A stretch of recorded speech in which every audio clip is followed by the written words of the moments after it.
The first thing you should know is that I am not a loud man. I never raised my voice much, even when life gave me every reason to shout. I worked with my hands, built what I owned from sweat and long days, and when I came home, I kept to myself. My silence was never weakness, it was just the only way I knew how to survive. I raised my daughter Sarah alone after her mother passed. She was 12 at the time. Fragile and confused, and it became my mission to give her a stable life no matter how broken I felt. I worked 2 jobs, patched roofs by day, repaired machines by night, and still found time to sit with her, help with homework, or just listen. She was my world, the one person I was building everything for. That house, the one that would later become the battlefield of betrayal, wasn't just bricks and mortar. It was the product of 15 years of scraping together savings, buying land, hauling wood and stone, sometimes with my bare hands. I'd come home late, my knuckles split, my clothes covered in dust, and Sarah would hand me water with those innocent eyes that told me she believed in me. And I'd whisper to myself, one day she'll live here like a queen. She grew up in that promise. Every nail I hammered, every wall I painted, I imagined her walking those halls. I thought, foolishly, that when you give a child everything, they'll hold you close forever. But the world doesn't work like that. When Sarah was 23, she brought home Jason. The first time I saw him, something in my gut twisted. He had that kind of smile I didn't trust, too slick, too proud, like he was always 2 steps ahead in a game I hadn't agreed to play. His handshake was limp, yet he looked me in the eye as if I owed him something. Still, for Sarah's sake, I tried. I sat across the table, listened to him talk about opportunities and connections, all vague words that seemed to make sense to her, but landed empty to me. He didn't work with his hands. He didn't sweat. He spoke like a man who thought the world should bend for him. "Dad," Sarah whispered one night after dinner when Jason had gone outside to take a call, "I really think he's the one." I nodded, because what else could I do? Tell her I didn't trust him? That my instincts told me he was trouble? I'd spent years being both father and mother. I didn't want to be the jailer, too. When they married a year later, I gave them the house. Just handed it over. Deed signed, without a second thought. I told myself it was right, that Sarah deserved it, that Jason would grow into the kind of man who could protect her. At the time, handing over that house felt like the peak of my life. Watching her smile, standing at the porch I built, she kissed my cheek and said, "Thank you, Dad. You've given me everything." I thought those words would stay true. For the first few months, things seemed fine. Jason strutted around the place like a king, bragging to neighbors about his new property, always forgetting to mention it was me who built it. Sarah decorated, filled the kitchen with warmth, and for a while, I believed they might last. But cracks began to show. Jason stopped visiting me. When I dropped by, he acted like I was intruding. "We're busy," he'd say, guiding Sarah away. Sometimes I'd catch the look on her face, torn between me and him, her smile forced. One evening, after I'd brought over some tools to fix a leak in the roof, Jason cornered me outside. His words still burn in my ears. "Listen," he said, lowering his voice. "This is our house now. You don't need to be coming around all the time. Sarah's a grown woman. She doesn't need her old man hanging around every weekend." I stared at him, gripping the handle of my toolbox. My first instinct was to remind him who laid the foundation, who hammered every beam. But I kept quiet. I just nodded. From then on, the distance grew. Sarah stopped calling as much. Holidays that were once ours became too busy. I told myself it was just life. The children grow and move on. But deep down, I knew Jason was pushing me out. The breaking point came the following Christmas. I had bought gifts early, wrapped them carefully, and drove to their house, eager to see Sarah's face light up. When I knocked, Jason opened the door, blocking my view. "Dad," Sarah's voice floated from inside. She looked surprised, almost guilty. Jason smirked. "We weren't expecting you. Actually, it's probably better if you head home. We're keeping it small this year." Small. Without me. I looked past him, at the tree I remembered carrying into the living room when Sarah was little, at the light strung across the porch beams I once nailed in. My throat tightened. Sarah stepped forward, her hand resting nervously on Jason's arm. "Maybe next week, Dad. We'll come see you." I forced a smile, hiding the sting in my chest. "Of course. I don't want to intrude." Jason closed the door before I could say more. I stood in the cold, the gifts heavy in my arms, and something inside me broke. All those years, all that work, all that silence, I had given them everything, and now I was being erased. I drove home, placed the gifts under my own empty tree, and sat there staring at the blinking lights. That night, for the first time in decades, I let myself feel the anger. Not the kind that screams or punches walls. No. I felt a slow, simmering rage. The kind that waits. The kind that plans. I realized then that silence, the thing that had always been my shield, would now become my weapon. They thought they'd shut me out. They thought they could toss me aside and build a life without me. What they didn't understand was that the house they stood in, the walls they lean against, the very roof over their heads, it was all mine. Not just in memory, but in law. I hadn't handed over every thread of control. Not yet. And if Jason wanted me gone, then I'd give him exactly what he wanted. I'd vanish, quiet, calm, smiling even. But while I disappeared, I'd start pulling at the strings beneath their lives. They'd never hear me shout. They'd never see me strike. But one day, they'd wake up and realize everything they had was slipping through their fingertips. And by the time they looked for me, it would be far too late. The morning after Christmas, I woke with an unsettling calm. Not sadness, not fury, just a clarity I hadn't felt in years. I brewed my coffee, sat at the kitchen table, and stared at the pile of papers I kept locked away. Old documents, contracts, copies of deeds. I had filed them carefully back when I built the house, making sure every stone was paid for and every piece of land was in my name. When I gave Sarah the house, I had thought it wise to keep certain rights to myself. At the time, it was just a way to stay legally tethered, like keeping a spare key in my pocket. Now, that small decision felt like fate handing me a weapon. You see, Jason had no idea that while the house was technically theirs to live in, the final mortgage tie still bore my signature. I had never fully released it. I had continued paying into it quietly, even after Sarah and Jason married.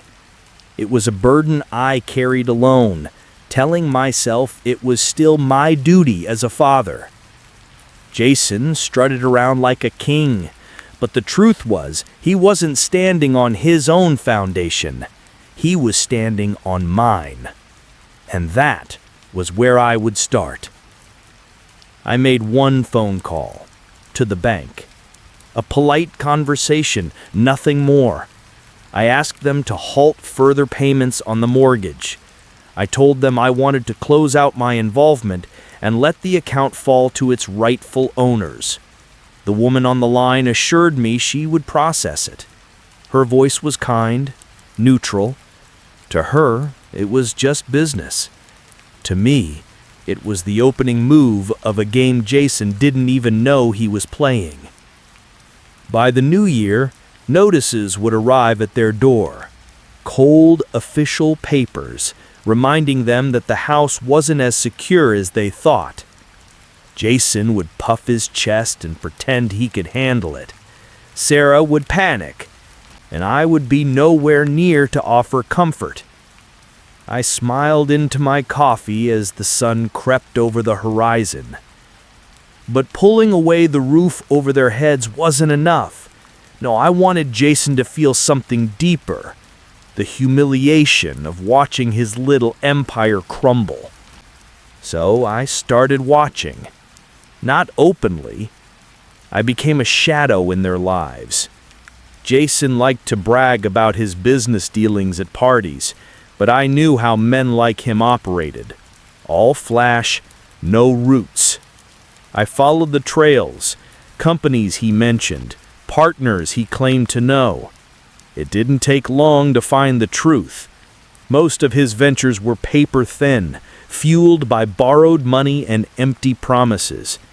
He was a scammer dressed in clean suits, fooling Sarah and everyone else. One night, parked in my truck down the street from their glowing windows, I watched him through binoculars. He laughed loudly, holding a glass of wine, entertaining guests as if he owned the world. Sarah sat beside him, beaming with pride. She couldn't see it yet, but she was nothing more than a prop in his show.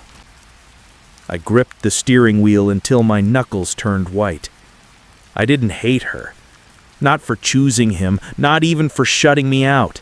I hated that she was blind, that she didn't see how much of her life rested on illusions. And I hated that Jason thought he had won.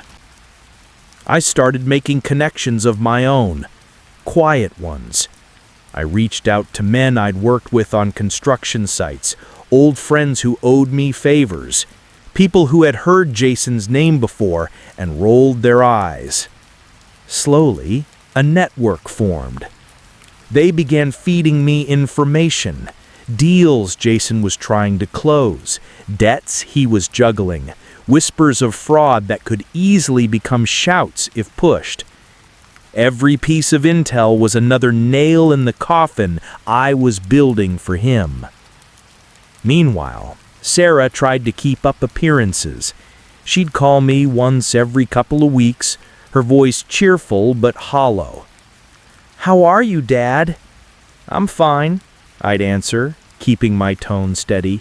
We'll come see you soon. Things are just busy. Busy. Always busy. I could hear Jason in the background sometimes, his voice commanding, sharp, pulling her attention away from me. She didn't notice the edge in my replies, didn't hear the weight behind my silence. I wasn't her father anymore. Not to her. I was a ghost. But if I was going to be a ghost, I would haunt them properly. The first real crack came quicker than I expected. Mid-January, I got a call from one of my old friends at the bank. Jason had stormed in, waving papers, demanding to know why foreclosure notices had arrived. He had raised his voice, threatened lawsuits, even tried to throw his weight around. But money speaks louder than anger, and Jason didn't have enough of it. When I heard the story, I laughed quietly to myself. I could picture his face turning red, his confidence slipping. Sarah probably stood beside him, confused, asking questions he couldn't answer. It was just the beginning.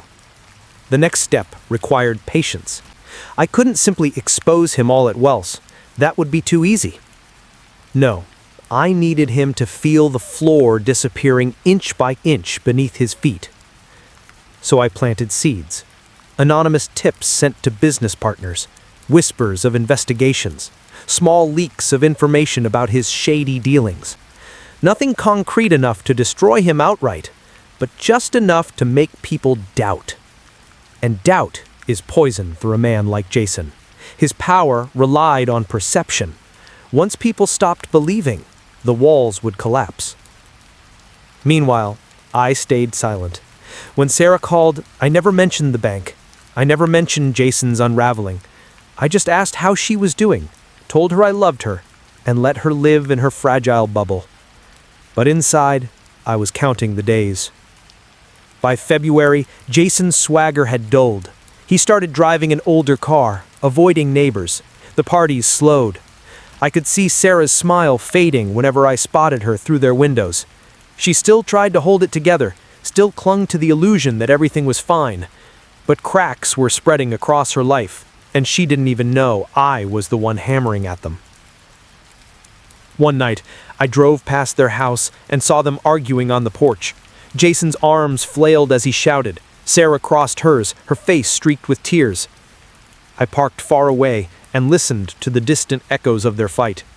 Though I couldn't make out every word, I caught enough. "Your father," Jason snapped, jabbing his finger toward the street. That was when I knew he suspected. He didn't have proof, but he could feel my hand guiding the chaos. Good. Let him feel it. Let him look over his shoulder, wondering how much I knew, how much control I had left. I drove away that night with a grin I hadn't worn in years. It wasn't over. Not by a long shot. The house was slipping, his businesses were faltering, and Sarah was starting to see the cracks in his armor. But I wasn't finished. I wanted Jason ruined. Not just financially, not just socially. I wanted him to crumble from the inside out. I wanted him to understand that he hadn't beaten me, that his arrogance had only invited me to play a game he couldn't win.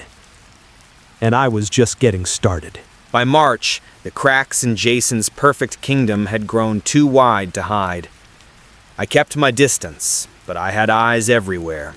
My friends, my contacts, even a few neighbors who remembered me fondly would slip me information now and then. They didn't know the full picture, of course. To them, it was just gossip. But to me, it was confirmation that everything was working exactly as I planned. The bank notices had multiplied. Jason had tried to cover them up, shoving letters into drawers before Sarah could see, but eventually the truth spilled out. She called me one evening, her voice trembling but careful. "Dad," she said, Did you know anything about the house, about the mortgage?" I could hear the hesitation in her tone, the conflict inside her. She wanted to trust Jason, but a daughter's instinct never fully fades. I didn't lie, but I didn't give her the comfort she sought either. "I told you years ago, Sarah, that I still had ties to that house. If Jason didn't mention it, that's not my fault." Silence followed. Heavy, uncomfortable silence. Then a soft, "I see." She didn't push further. She couldn't. Jason's pride wouldn't allow it. But the seed of doubt had been planted, and that was enough. Jason, on the other hand, was spiraling. I heard from one of my sources that he had tried to secure new investors to bail out his business ventures. But by then, the rumors I had planted were circulating in full swing. People were wary. Some backed out entirely. Others demanded more proof, more collateral, more guarantees he couldn't possibly give. The scammer was finally being treated like the fraud he was. One evening, I decided to take a quiet drive by their house. No binoculars this time, no watching from the shadows. I just wanted to see with my own eyes how far the mighty had fallen. Their once pristine lawn was unkempt. The porch light flickered. Even the cars in the driveway told a story. Jason's flashy sports car was gone, replaced by a dull sedan that looked borrowed or second-hand. I parked a block away and lit a cigarette. I hadn't smoked in years, but that night, the burn in my chest felt earned. As I sat there, I saw Sarah step out onto the porch. She wrapped a shawl around her shoulders, staring into the darkness like she was searching for answers. Her face looked older, tired. Not in years, but in spirit. Jason had drained her glow, and she didn't even realize he was the parasite at her throat. I thought about getting out, about walking up to her and offering comfort. But no, I stayed where I was. She had chosen him over me. She had laughed with him, mocked me in whispers I wasn't supposed to hear, left me alone on Christmas. If she wanted comfort, she could find it in the man she had defended. I was no savior. I was her reckoning. The real turning point came in April. Jason, desperate to hold his empire together, tried one last grand move, a deal that was supposed to save everything. He threw all his remaining weight behind it, convincing Sarah it was their salvation. But I knew the truth before he even signed the papers. Through one of my contacts, I learned that the men Jason was dealing with weren't the kind you crossed. They weren't polite bankers or gullible investors. They were wolves, predators who could smell weakness, and Jason reeked of it. I didn't intervene. Why would I? I wanted to see him cornered. A week later, the fallout began. Jason had promised returns he couldn't deliver. Money disappeared, money that wasn't even his to play with. And when the wolves came knocking, Jason realized too late that his silver tongue wouldn't save him. He grew paranoid. He stopped leaving the house at night. He jumped whenever a car slowed on their street. Sarah called me again. This time her voice was sharp, frantic. "Dad, something's wrong. Jason says people are after him. He won't tell me everything, but I can feel it. Please, tell me if you know something." I let her words hang in the air before answering. "All I know, Sarah, is that the life you're living isn't built on rock. It's built on sand, and when the tide comes, sand doesn't hold." She gasped softly. "What are you saying?" "I'm saying you chose to build with a man who doesn't know the meaning of foundation, and now you're both sinking." Her breath hitched, and then the line went dead. By May, Jason's mask had completely shattered. I heard through the grapevine that he had started selling off possessions in secret. Watches, jewelry, even some of Sarah's heirlooms. He was pawning their life piece by piece, like a gambler trying to buy one last hand. The foreclosure notice finally went public. The house would be repossessed within weeks. Neighbors whispered. Friends stopped visiting. Invitations to parties dried up. Jason was isolated. Sarah was humiliated. And I was satisfied. But still, it wasn't enough. I wanted him broken in a way that couldn't be repaired. Not just financially, not just socially.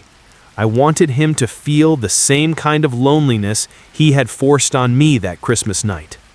So I made one last move. I arranged for the wolves he owed to receive certain documents. Proof of his lies, his hidden accounts, the scams he had run.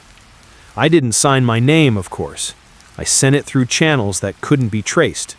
But I made sure it landed directly in their hands. Jason had thought he was playing them. But in the end, I let them see the strings he had been pulling. And men like that don't forgive betrayal. The last time I saw him was on a rainy evening in late May. I drove past the house one more time, the windows dark, the front yard littered with notices and weeds. Through the rain-speckled grass, I caught a glimpse of him sitting on the porch, head in his hands. His suit was wrinkled, his hair unkempt. The man who once paraded around like a king now looked like a beggar who had lost everything. Sarah wasn't with him. I didn't know if she had left or if she was hiding inside. Part of me wanted to know. Part of me didn't care. As I watched him, I felt no joy, no triumph, just a cold, heavy sense of finality. This was what I had wanted. This was the justice I had carved with my own hands. Jason had tried to destroy me, to erase me from my daughter's life. Instead, I erased him. I put out my cigarette, started the truck, and drove away without looking back. The storm had passed, but the wreckage remained. By June, Jason was a ghost of a man. His business had crumbled, his reputation destroyed, and his home, the prideful fortress he once paraded, was on the auction list. The whispers in town weren't even whispers anymore. They were open laughs. People pointed when they saw him, muttering about scams, debts, and how the great Jason had fallen. I didn't need binoculars or informants anymore. His collapse was visible to anyone who cared to look. But for me, it wasn't just about watching him fall. It was about what came after. Revenge is only complete when the silence that follows weighs heavier than the chaos. And oh, the silence was heavy. One afternoon, I was sitting on my porch when Sarah showed up. Her car pulled into my driveway slowly, like she was afraid it might be the wrong decision. She stepped out, wearing jeans and a faded shirt, nothing like the polished image she had once clung to. Her hair was tied back, her face bare of makeup. She looked real again. "Dad?" she said softly, as though the word itself carried guilt. I didn't move to hug her. I didn't even rise from my chair. I just gestured to the seat across from me. She sat, her hands clasped tightly in her lap. For a long time, she said nothing. The wind rustled the trees, and a bird chirped somewhere in the distance. Finally, she spoke. "It's gone. All of it. The house, the cars, the business. He's not the man I thought he was." I let her words hang, offering no rescue. Tears welled in her eyes, but she blinked them back. "I should have listened to you. I should have known better." I leaned forward, my voice steady but sharp.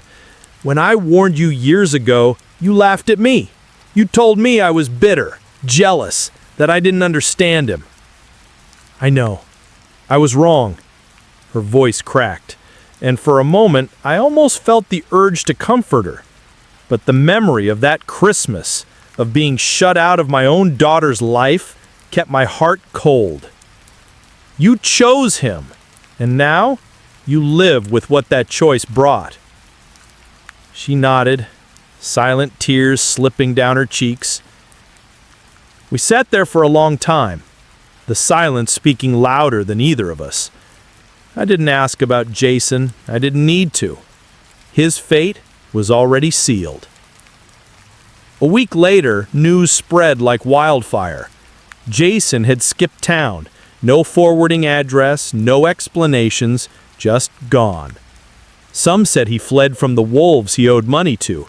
Others whispered he was hiding from the law.